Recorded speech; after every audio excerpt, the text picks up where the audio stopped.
Welcome back to another episode of Unc's Tech Reviews. I'm Kenneth, and today the home server is getting beefier. Now, this isn't the new hard drive. The new hard drive's actually in there, but this is the old boy, and it's out. So a few weeks ago, I built my own home cloud server using some old spare PC parts. Old as in, like, this hard drive came from my first PC I ever built when I was like 14 with my dad. Still kicking. I started the server with a 500 gig drive, this one. And to be honest, it was never about the size of the hard drive. The project was always about proving to myself that I could build something like this and actually have it work in the house. But today, I got some good news. We're upgrading this bad boy to a 6 terabyte mega weapon provided by our friends at Western Digital. Thank you so much. Okay, when I built the server, the goal was never to really have a business running out of my room, or have a crazy technical lab project. It was more proving that I could build an at-home server for myself, for me to own my data and my information, take control. But once I stood it up and realized, when you actually get a 500 gig drive plugged into a computer, it turns into like 450 gigs rough. And that'll disappear kind of quickly. So with backing up videos and stuff, started to run out of space really fast. And I started to think, wow, I'm actually gonna have to give this thing some room to grow, because the space is going to disappear very fast. So that said, I didn't want to jump into a very complicated, very expensive, numerous hard drive RAID setup. I wanted to keep it simple, just add more space, keep it reliable, not complicate the situation and add more stress. Western Digital sent over a 6 terabyte hard drive to support the channel, and I massively appreciate that. Crazy. But that's not what Unc is stopping. And Western Digital see the vision. With that said, regardless of the brand, I just want you to know that upgrading your hard drive when you've built something like this is not complicated. It was literally as simple as reformatting the new drive and plugging the new one in, naming it F and turn that bad boy on. And also, the cool part about this is when you build something like this yourself, you can work in stages, right? So again,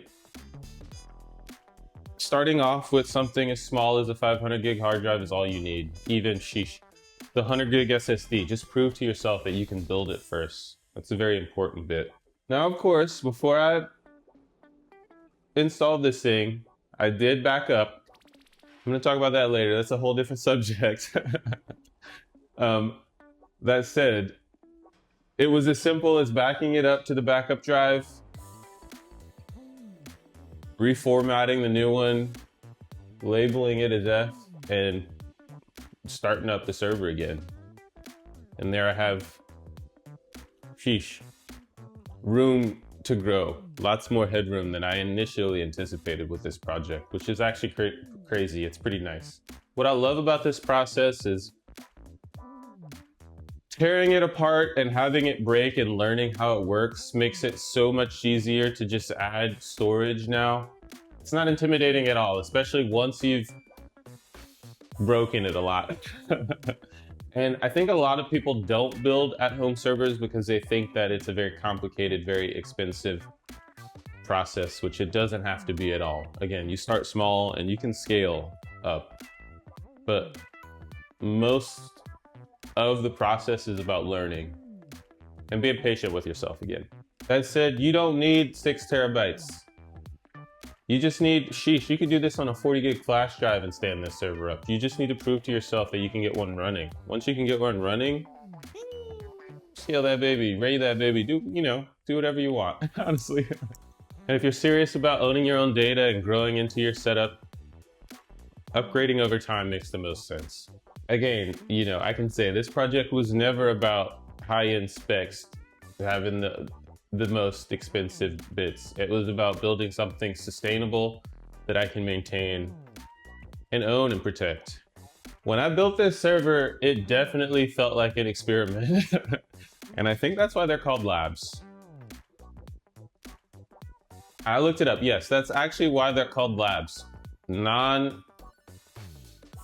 environments built for tinkering and experimenting, which with all this space, I definitely have a lot more room to experiment, which I'm really excited about the project set I've got sitting in the backlog in Burner. And now that it's set up, it definitely feels like infrastructure in my home, because that's the important bit I want people to take away from this.